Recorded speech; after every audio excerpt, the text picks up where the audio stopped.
Assalamualaikum warahmatullahi wabarakatuh. Perkenalkan, nama saya Nur Islamiyati dengan NIM 216500007. Pada video kali ini saya akan mereview materi dari mata kuliah Manajemen Proyek TI, yaitu tentang Project Time Management. Pentingnya jadwal proyek. Yang pertama, menyelesaikan proyek tepat waktu sebagai salah satu tantangan terbesar mereka. Dua, pada sebuah proyek, waktu memiliki fleksibilitas yang paling sedikit. Masalah jadwal adalah alasan utama bagi benturan dalam proyek, khususnya selama pertengahan kedua proyek. Gaya kerja individu dan perbedaan budaya penyebab konflik jadwal. Yang pertama, satu dimensi dari tipe indikator Myers-Briggs berfokus pada sikap masyarakat terhadap struktur dan bahasa waktu. Kedua, sebagian orang memilih untuk mengikuti jadwal dan memenuhi tenggat waktu sementara yang lainnya tidak. Ketiga, perbedaan budaya mengakibatkan perbedaan sikap tentang jadwal. Selanjutnya, media snapshot. 1. Berbeda dengan Olimpiade musim dingin 2002, perencanaan dan penjadwalan sangat berbeda untuk Olimpiade musim panas 2004 yang diselenggarakan di Athena, Yunani. 2. Banyak artikel yang ditulis sebelum upacara pembukaan memprediksi bahwa fasilitas tidak akan siap pada waktunya. Banyak orang sangat terkejut dengan upacara pembukaan yang menakjubkan, bangunan baru yang indah, keamanan dan sistem. 3. Transportasi di Athena sangat luar biasa. Orang-orang Yunani bahkan membuat senang para kritikus dengan berpura-pura para pekerja konstruksi masih bekerja pada saat upacara dimulai. Selanjutnya, manajemen waktu proyek. Pertama, perencanaan pengelolaan jadwal, menentukan kebijakan, prosedur, dan dokumentasi yang akan digunakan untuk perencanaan, pelaksanaan, dan pengendalian jadwal proyek. Kedua, mendefinisikan kegiatan, mengidentifikasi kegiatan khusus bahwa anggota tim proyek dan stakeholder harus melakukan untuk menghasilkan deliverable proyek. Ketiga, aktivitas sequencing, mengidentifikasi dan mendokumentasikan hubungan antara kegiatan proyek. Keempat, estimasi sumber daya, memperkirakan berapa banyak sumber daya tim proyek sebaiknya digunakan untuk melakukan kegiatan proyek. Kelima, memperkirakan jangka waktu kegiatan, memperkirakan jumlah periode kerja yang dibutuhkan untuk menyelesaikan kegiatan. Keenam, membangun jadwal, menganalisis urutan kegiatan, estimasi sumber daya, dan perkiraan durasi kegiatan untuk membuat jadwal proyek. Dan yang ketujuh, mengontrol jadwal, mengendalikan dan mengelola perubahan jadwal proyek. Ini merupakan ringkasan manajemen waktu proyek. Selanjutnya, planning schedule management.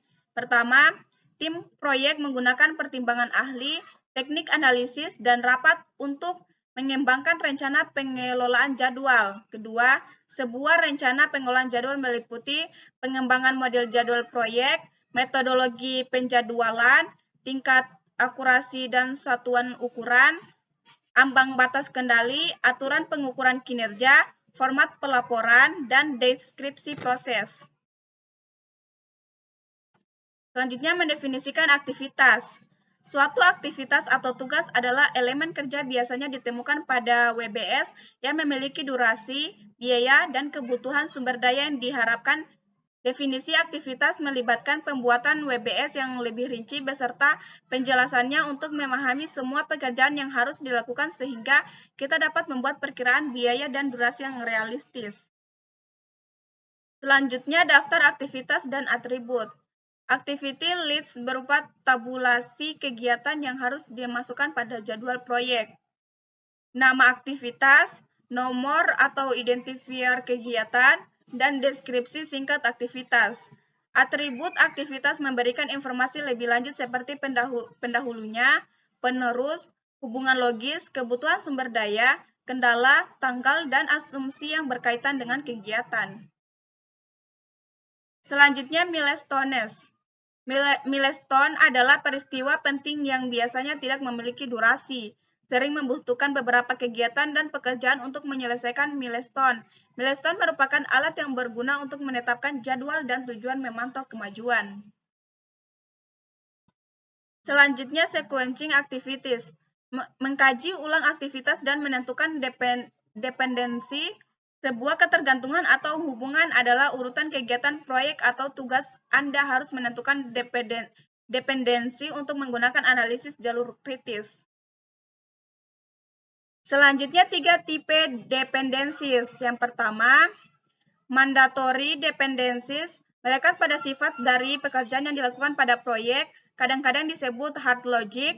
Kedua, discretionary dependencies didefinisikan oleh tim proyek, kadang-kadang disebut soft logic, dan harus digunakan dengan hati-hati karena mereka dapat membatasi pilihan penjadwalan kelak. Dan yang ketiga, external dependencies melibatkan hubungan antara kegiatan proyek dan non-proyek. Selanjutnya, network diagrams. Network diagrams adalah teknik yang lebih disukai untuk menunjukkan aktivitas sequencing. Network diagram adalah tampilan skematis dari relasi logis antara atau urutan aktivitas proyek. Selanjutnya, ini merupakan tampilan network diagram proyek X. Selanjutnya, arrow diagramming method atau ADM. Yang pertama seringkali disebut activity on arrow atau AOA network diagrams. Kedua, aktivitas digambarkan dengan panah. Ketiga, nodes atau lingkaran adalah awal dan titik akhir dari aktivitas. Dan yang keempat, hanya dapat menampilkan dependensi finish to start. Selanjutnya, proses membuat diagram AOA. Yang pertama, cari semua kegiatan yang dimulai pada node I, gambarkan node finishnya, dan tarik panah antara node I dan node-node berikutnya. Masukkan nama dan durasi estimasi kegiatan pada panah yang sesuai. Kedua, menggambarkan diagram network dari kiri ke kanan, carilah burst dan gabungan. Burst terjadi ketika sebuah node tunggal diikuti oleh 2 atau lebih aktivitas.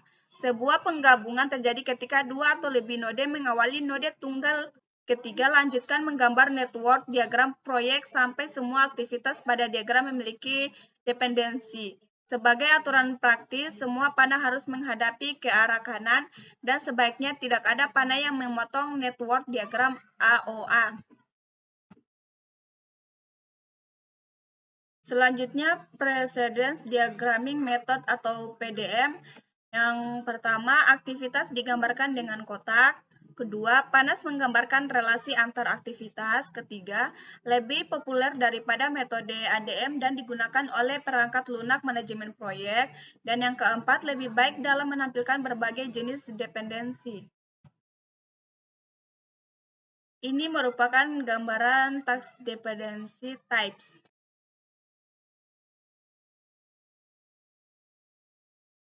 Dan ini merupakan contoh PDM network diagram. Selanjutnya, estimasi resources kegiatan. Sebelum memperkirakan durasi kegiatan, kita harus memiliki gagasan yang bagus tentang jumlah dan jenis sumber daya yang akan ditugaskan untuk setiap kegiatan, sumber daya manusia, peralatan, dan material. Mempertimbangkan isu-isu penting dalam mengestimasi sumber daya seperti bagaimana sulitnya akan melakukan kegiatan tertentu pada proyek ini, pengalaman organisasi dalam melakukan kegiatan serupa, apakah sumber daya yang diperlukan tersedia?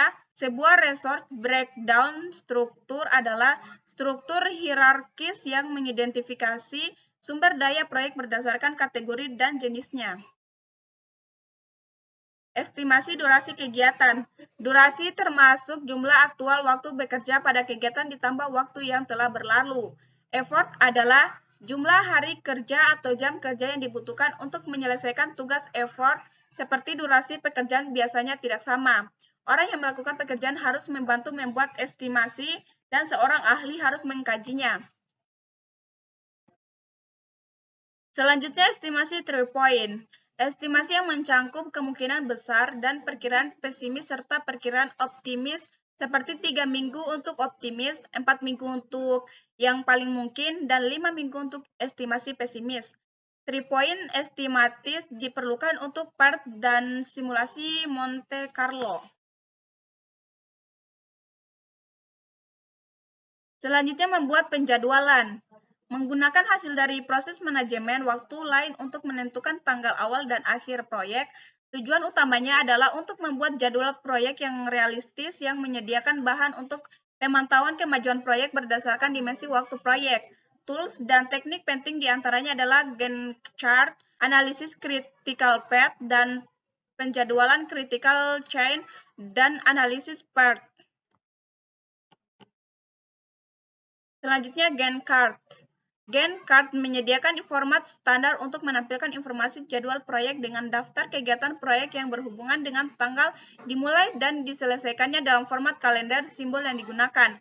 Diamond hitam, sebuah milestones, batang hitam tebal, ringkasan task, batang tipis horizontal, durasi setiap task, panah, dependencies between tasks. Ini merupakan gambaran Gantt chart for Project X. Dan ini merupakan Gantt chart proyek peluncuran software. Selanjutnya menambahkan milestones pada Gantt chart. Banyak orang ingin fokus pada pencapaian milestone, terutama untuk proyek-proyek besar. Milestone menekankan peristiwa penting atau prestasi pada proyek. Secara normal membuat milestone dengan cara memasukkan task berdurasi 0 atau kita dapat menandai setiap task sebagai tonggak. Selanjutnya SMART criteria. Milestones harus spesifik, measurable, assignable, realistic, dan time-framed. Dan ini merupakan contoh tracking Gantt chart. Sekian review materi dari saya, lebih dan kurangnya mohon dimaafkan. Wassalamualaikum warahmatullahi wabarakatuh.